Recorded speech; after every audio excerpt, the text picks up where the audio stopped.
Salam budaya. Selamat datang kembali di channel Nonton Pameran Seni Jogja.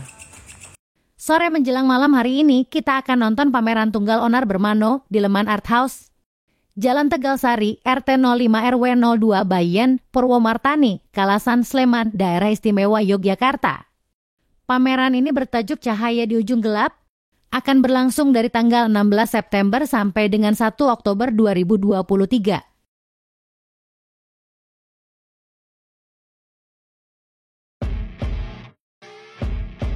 Dalam sambutannya, Inyoman Daria, seorang artis dan owner Indie Art House, mengatakan, mengenal Onar Bermano, seorang seniman yang begitu colorful pada setiap bidang karyanya. Saya meraba-raba akan perjalanan proses Onar dari waktu ke waktu. Ini tidak luput dari perjalanan hidup Onar sendiri yang merupakan anak rantau. Begitu berwarnanya karya Onar dari waktu ke waktu. Sebuah perjalanan proses berkarya yang tentu saja tidak mudah dan memakan waktu yang panjang. Berbekal dari niat dan tekad untuk menjajal kehidupan di kota Yogyakarta dari tanah kelahirannya Bengkulu, Sumatera. Sempat menjadi seniman jalanan di jantung kota Jogja, tepatnya di titik 0 km Jogja dengan membuka jasa sebagai seniman sketsa wajah. Kemudian Onar melanjutkan pendidikannya secara akademis di ISI Yogyakarta. Onar berkembang dari waktu ke waktu, telah banyak pameran yang diikutinya. Tidak hanya sampai di situ, Onar juga sudah beberapa kali memamerkan karya-karyanya melalui pameran tunggal. Pameran tunggalnya yang pertama dan kedua, Onar mengangkat potret-potret wajah yang eksplosif dengan goresan-goresan spontannya. Kemudian berkembang pada bentuk kubisme dan bentuk-bentuk geometris abstrak. Seperti mengangkat bentuk-bentuk hewan atau benda dengan gaya doodle-nya, ditambah dengan pilihan warna-warna yang mencolok. Ini mencerminkan seniman yang begitu antusias dan semangat dalam berkarya, serta memaknai setiap momen proses kehidupannya. Hal ini pastinya tidak terlepas dari peran penting keluarganya, anak dan istrinya, juga keluarga besarnya. Setiap melihat lukisan Onar, selalu menyegarkan dan bersemangat untuk menikmatinya. Dan izinkan saya melalui prakata ini mengucapkan selamat menikmati pameran lukisan Onar Bermano. Semoga bisa memberi pandangan yang berbeda tentang kehidupan melalui lukisannya. Halo, nama aku Onar. Aku asli Bengkulu, Rejang Lebong, Curug. Sekarang tinggal di kota tercinta di Yogyakarta. Aku kuliah di ISI Jogja, barusan kelar kemarin banget. Nah, ini aku pameran tunggal ketiga di Leman Art Space. Pameran tunggal ketiga aku ini masih membawa judul di pameran tunggal kedua, yaitu Arslan. Nah, ini seperti pameran ketiga ini seperti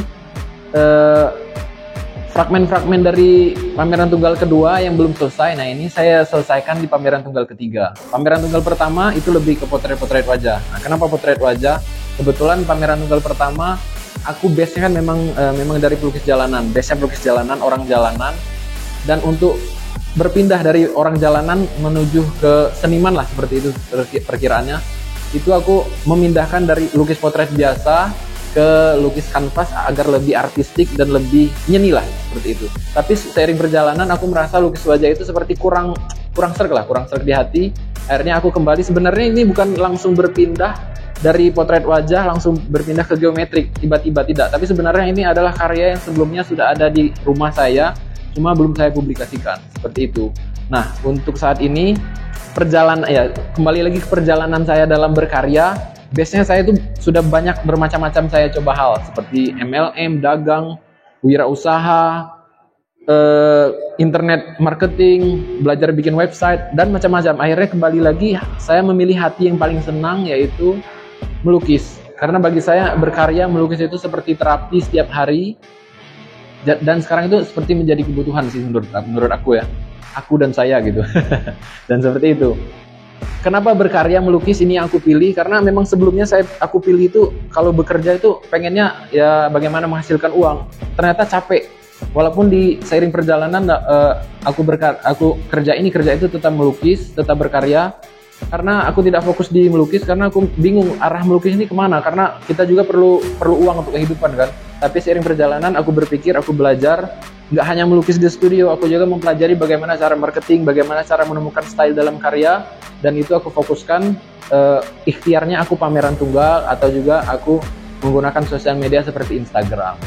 Dalam pengantar kuratorial dengan judul Mengintip Subjek yang Berkuasa, Edo Pop, seorang perupa senior yang tinggal di Yogyakarta, mengatakan, Setelah melewati pameran tunggal dengan tajuk Arslan pada tanggal 16 sampai dengan 27 Februari 2023 di Indie Art House Yogyakarta, kini Onar kembali menggelar karya dalam pameran tunggal dengan tajuk Cahaya di Ujung Gelap pada tanggal 16 September sampai dengan 1 Oktober 2023 untuk pameran di Leman Art House Yogyakarta. Sepintas tema dan gaya tidak jauh berbeda dibandingkan dengan pameran tunggal sebelumnya. Karya-karya Onar masih menawarkan gaya doodle dengan struktur visual warna-warni yang indah, penuh gairah, menggoda, dan menyolok mata. Gubahan visual yang dipengaruhi produk-produk budaya masa seperti mainan anak-anak, komik, dan film animasi. Karya yang menawarkan bentuk-bentuk, proporsi, dan komposisi secara bebas yang menyenangkan, tidak sulit dinikmati. Begitu juga objek yang ditampilkan dengan beragam karakter yang memanjakan mata, padat memenuhi bidang kanvas. Bentuk dibuatnya secara spontanitas atas dasar kesertamertaan dengan bentuk-bentuk relatif ringan, datar, dan komikal. Tanpa direncanakan, langsung menggoreskannya di atas kanvas dengan pengolahan bentuk artistik yang sangat menakjubkan. Ia bebas berekspresi tanpa adanya aturan baku maupun dengan pemikiran dan pola rumit yang mengikat dalam proses kreatifnya. Begitupun pada tema sepertinya masih mengusung tentang situasi orang-orang dekat di hatinya, dalam kurung, keluarga, maupun pengalaman personal dalam kehidupan nyata, yang konkret dan sehari-hari menjadi kehidupan penting baginya. Tema yang mendorong daya kreatif, subjek dan objek lukisan dalam menggambarkan tentang ide-ide fragmentasi visual dari citra-citra benda, sesosok manusia dan binatang yang tidak bersifat tunggal maupun utuh. Dalam satu kesempatan, Onar mengungkapkan latar belakang tajuk pameran Arslan. Sebenarnya ia menceritakan tema pameran ini sebagai cermin ungkapan perasaan dan ingatan dari kisah panjang hidup di dalam masa kecil yang jauh dari bahagia. Sejak aku hidup dalam berumah tangga dan memiliki anak laki-laki, aku seringkali merasa pesimis memandang hubungan pria dan wanita dalam keseharian. Kerap kali aku dilanda perasaan cemas dibayangi oleh kehidupan masa lalu. Aku ingin anakku mendapatkan kasih sayang yang utuh. Setiap ada kesempatan menemani anakku bermain, aku dihantui perasaan takut kehidupan anakku kelak akan berulang seperti kehidupan masa kecilku. Aku selalu terbayang-terbayang ingat pada masa kecil, di usia 6 tahun penuh kehidupan yang menyesakkan dada, penuh dendam dan amarah. Hidup yang dibesarkan dalam keluarga yang pincang. Kala itu, aku mengerti perihal kedua orang tua telah bercerai dan mereka berpisah untuk memilih hidup dengan cara masing-masing. Aku merasa langit runtuh, bumi tempat aku berpijak pun terasa bergoyang, dan untuk sesaat aku merasa dunia berhenti. Peristiwa yang menjadi pukulan yang sangat berat bagiku. Sejak itu merasa hidup ini tak adil untukku. Aku selalu bertanya dalam hatiku, kenapa aku tidak bisa merasakan kebahagiaan yang orang-orang lain rasakan? Memiliki keluarga yang sempurna, mendapatkan kasih sayang dari kedua orang tua yang lengkap. Hidup sehari-hari aku merasa hilang keceriaan, hidup dalam kecemasan, kemarahan, kebingungan, tidak punya jalan keluar mengatasi emosi, kenyataan hidup dalam ketakutan sepanjang waktu yang sedang aku hadapi. Mungkin banyak orang bertanya-tanya, kalau demikian adanya, buat apakah gerangan Onar melakukan pameran tunggal kembali dengan gaya dan tema yang masih sama di kurun waktu belum genap setahun? Meskipun pameran diselenggarakan pada waktu, ruang, dan tempat yang berbeda dengan pameran tunggal sebelumnya, itu pun masih menggunakan media dan teknis karya yang sama. Selintas pada sebuah pertanyaan, lalu buat apa? Kalau kita menengok kembali pameran pada bulan Februari 2023 dengan tajuk Arslan di Indie Art House Yogyakarta yang lalu, tidak susah menemukan jawabannya berpijak dari alasan ia memilih tajuk pameran memakai nama anaknya Arslan. Menurutnya dengan sadar memilihnya tajuk pameran lewat nama anaknya Arslan sebagai penanda wacana kehidupan masa kecilnya yang membekas kuat di dalam perasaan dirinya. Ide pameran tunggal yang dengan sengaja ia rancang setahun 2 kali dan akan dilaksanakan secara terpisah. Pameran akan dikemas dalam 2 narasi tema yang berbeda, namun saling terkait secara linier dan saling melengkapi. Di samping pameran dihasratkan bagian ikhtiar kesenian, seperti sepenggal doa penghormatan untuk cinta dan kebahagiaan keluarga kecilnya, dalam membentuk mental kehidupan yang lebih baik bersama anak dan istrinya. Mata hitam yang menyimpan sebuah rahasia hidup dalam dendam maupun ketakutan, karena narasi hidup yang pahit, gelap dan selalu bergerak dalam ingatnya membuat traumatik. Traumatis yang menimbulkan konsekuensi seumur hidup baginya secara fisik, mental, dan sosial. Boleh jadi mata sebagai penanda traumatik semasa kecilnya.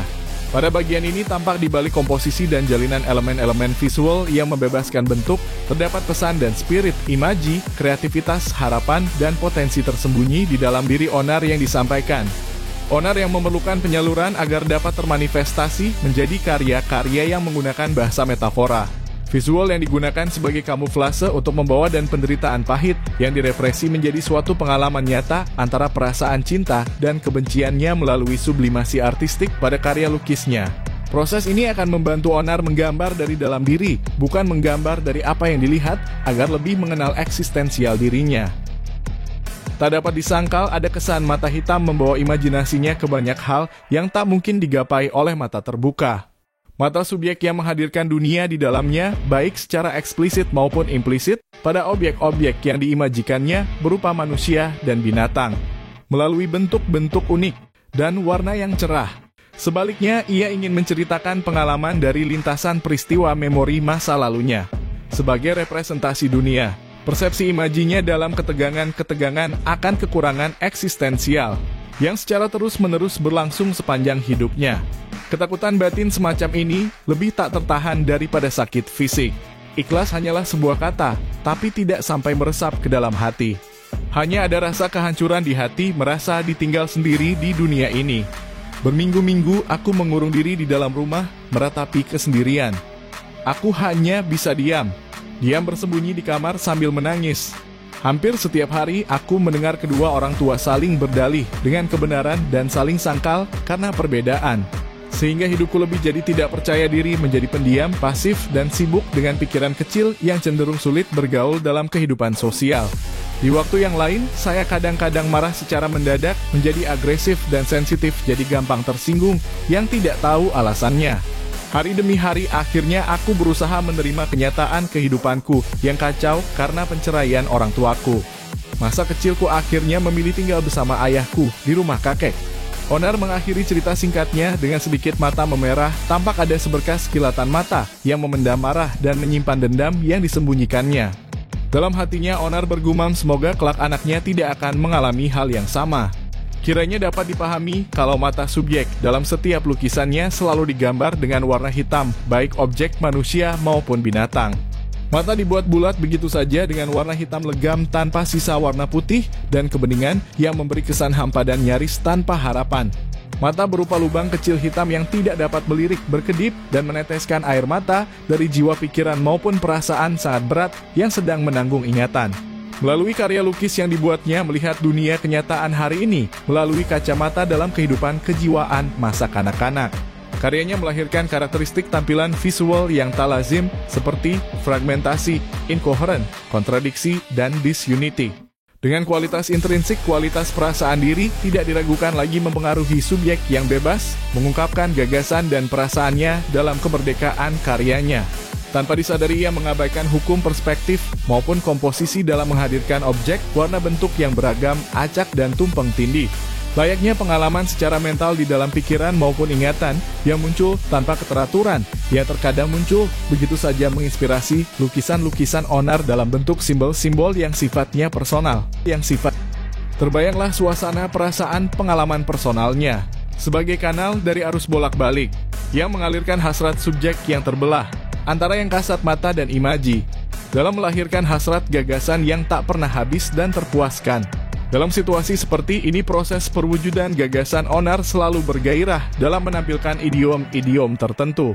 Idiom yang dilahirkan dari mengikuti arah imaji dari gerakan perasaan yang spontan dalam menyusun penampakan visual yang sedang dikukuhkan, yakni berupa pesan dari apa-apa yang memiliki keterkaitan dengan sedang dirasakan secara personal, khas, dan unik. Dan pada gilirannya melalui strategi estetis semacam ini sebagai ruang dinamika dalam memberi arti visual yang personal, tentunya akan lebih mudah dalam menjelmakan serangkaian kode-kode simbolik.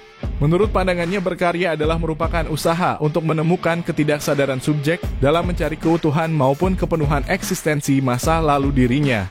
Masa lalu yang asing, hitam dan abu-abu, tapi mencerahkan melalui selera estetik dalam karya lukis yang bergaya doodle. Ia memproyeksikan perasaan-perasaan yang tidak mengenakan itu jadi hal yang menyenangkan, di mana subjek-subjek yang ada di dalamnya digambarkan atau dibayangkan memiliki identitasnya sebagai subjek yang bicara untuk mewujudkan dirinya melalui bahasa rupa. Subjek yang merasa terkucilan dan tidak berdaya menemukan ruang permainan bahasa. Penggambaran subjek itu menyiratkan makhluk hidup yang bergerak dan berpikir serupa mesin, serba otomatis untuk merealisasikan diri sebagai individu untuk memuaskan dahaga rasa kreatifnya menemukan media ungkap. Ditinjau dari sisi narasi di atas, konteks karya Onar saya kira dapat dicermati lebih jauh. Dalam kualitas intrinsik karya Onar yang bermuatan simbolik tentu penafsiran makna karya tidak cukup hanya dianalisa secara formal dari wujud visualnya saja. Namun kedalaman maknanya perlu lebih digali. Antara relasi, antara objek, dengan subjek yang menghadirkan makna konotatif tentang ide atau gagasan yang bersumber dari pengalaman personal, yang tampak pada tampilan kualitas intrinsiknya. Seperti halnya terlihat upayanya membangkitkan atau mengaktifkan kembali memori masa lalunya untuk menghadirkan kembali peristiwa traumatik yang direpresi. Karyanya menarik karena kesederhanaan dan keunikan artikulasi struktur tanda yang bersifat metaforis dan sekaligus simbolis. Dalam kaitannya dengan struktur ketidaksadaran, yang ditinjau dari hubungan interpsikis subjek dengan dinamika interpersonal, yang terjalin antara subjek dengan pengalaman, yang terus menghantui dan melekat tentang keluarganya di masa lalu. Hingga kini akan tetap menarik dinikmati. Seperti tajuk pameran sebelumnya mengetengahkan narasi-narasi visualnya yang kelam dengan menyimpan daya cekam dalam memahami keunikan tanda-tanda visual yang merefleksikan ekspresi dari perasaan, pikiran, dan pengalaman ketidaksadaran. Tapi sekarang menjadi sedikit beda dengan merambat pelan tapi pasti Onar tinggalkan melalui pandangan kontemporer yang menyoal realitas dan representasi metafora sekaligus menutupi perihal penderitaan secara sadar pada pikiran, secara sadar. Yang menarik pada tajuk pameran sekarang ini, Cahaya di Ujung Gelap, adalah tajuk pameran yang mengandung metafora pengharapan terhadap suasana individualitas, yang ditandai dengan ciri karakter paradoks dan determinasi gelap, yang menyelimuti batin, membutakan mata hati, dan melunturkan semangat hidup bagi Onar. Seperti sebuah kenyataan gelap yang menjorok ke tengah wilayah hatinya. Hati yang memiliki bilik-bilik berpintu jeruji tanpa cahaya kelam dan hitam yang terpercik dari alam bawah sadar. Semoga Onar senantiasa sensitif, menjaga ekspresi realitas pengalaman bahasa kreatif terkini, agar kelak kekuatan dan keindahan karya itu bisa menghantar syarat ungkapan jiwa yang bebas ke depan, dan bisa menawarkan kepada kita, di luar hubungan dan konflik antara individu dan keluarga, akan tetapi semacam menawarkan substansi dari tanda-tanda bukan abstraksi saja, melainkan fragmen-fragmen dalam representasi penjelajahan imajinasi sosial sebebas-bebasnya yang dapat menampakkan setitik cahaya kemanusiaan. Meskipun setitik cahaya ketika datang justru semakin luas dapat berpendar ke segala arah pada suasana gelap dalam kehidupan. Oke, sebelum melanjutkan ke karyaku yang ini, sebelumnya aku terima kasih kepada Pak Haryo yang sudah menyempatkan waktunya untuk meliput pameran saya saat ini, pameran tunggal ketiga saya. Ini lanjut lagi, ini ke karya yang judulnya Stay Cool. Ini kenapa Stay Cool? Ini salah satu karya yang saya suka, yang aku suka. Ini menggambarkan seperti sebenarnya harus tetap tenang dalam setiap keadaan, itu yang aku agak susah sebenarnya. Tapi di lukisan ini aku mencoba ini menjadi seperti doa gitu. Nah, di sini kan seperti melambangkan badan babi, ekor naga, terus badannya manusia sambil ngerokok. Ini seperti perpaduan antara kekuatan, perpaduan antara nafsu, perpaduan antara kebaikan yang ada di manusia gitu, seperti itu. Ini melambangkan bagaimana kita itu bukannya sesuatu nafsu, emosi itu bukan dibuang, tapi kita berdamai. Seperti halnya sini seperti ada kayak setan lah, setan seperti menggoda gitu kan. Semuanya itu kita harus berdamai dan kita anggap santai saja. Jadi kita arahkan nafsu itu, kita arahkan ke tempat yang benar, emosi kita arahkan ke tempat yang benar, nanti akan menjadi hal-hal yang positif. Jadi itu menurutku. Jadi kalau misalnya sesuatu yang emosi, nafsu, kekuatan, amarah misalnya itu kalau tidak sesuai dengan tempatnya, tidak kita arahkan ke tempat yang benar, atau kita cuekkan, itu seperti akan memberontak dalam tubuh kita. Karena sebenarnya itu sudah ada dalam tubuh kita sendiri. Jadi kalau kita bermusuhan dengan itu, di dalam tubuh kita itu pasti akan memberontak, seperti akan berkelahi di dalam itu, akan menjadi stres di dalam tubuh. Nah, menurutku dalam lukisan ini menjelaskan bahwa kita harus berdamai dengan keadaan, berdamai dengan nafsu, dengan emosi kita arahkan ke tempat yang tepat. Jadi kita akan menjadi tenang, tetap tenang, dan tetap bersyukur.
Dan juga untuk harapanku, fokusnya di awal harapan untuk diriku sendiri, aku supaya bisa berkarya dengan setulus hati, kejujuran, ibaratnya mengalir terus apa yang aku suka, apa yang aku bisa, aku buat setiap hari yang aku inginkan. Jadi harapanku aku bisa berkarya setiap hari dan nanti bisa bermanfaat untuk orang lain, baik itu dari segi orang itu terinspirasi, atau nanti suatu saat aku bisa mengoleksi karya teman, atau nanti suatu saat aku bisa mengajak teman-teman bareng untuk berpameran bersama, khususnya di Jogja atau juga di tempat kelahiranku di Curup, Bengkulu. Mungkin ada yang terinspirasi untuk terjun ke dunia seni atau untuk fokus ke apa yang mereka suka.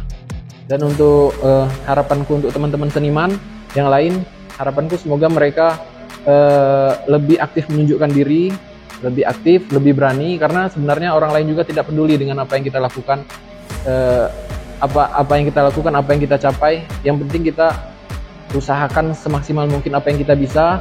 Kalau kita punya karya, kita tunjukkan, kita pamerkan. Kalau ada sosial media, kita upload. Karena dengan begitu kita memberi kesempatan untuk orang di luar sana, yang banyak di luar sana, untuk bisa mengapresiasi karya kita, hingga kita bisa berkarya terus. Dan juga semoga suatu saat nanti kita bisa bermanfaat bersama untuk kebudayaan yang ada di Indonesia, semoga menjadi semakin kaya.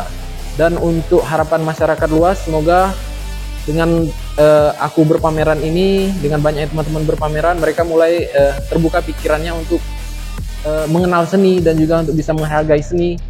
Dan seni tidak lagi dipandang oleh masyarakat luas itu adalah sesuatu yang sebelah mata dipandang.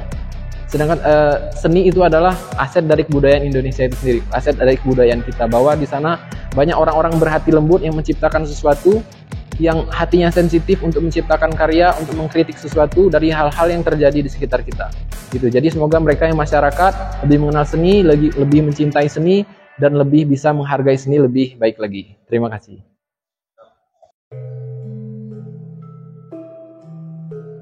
Terima kasih telah menonton sampai selesai. Jangan lupa like, comment, subscribe, dan share.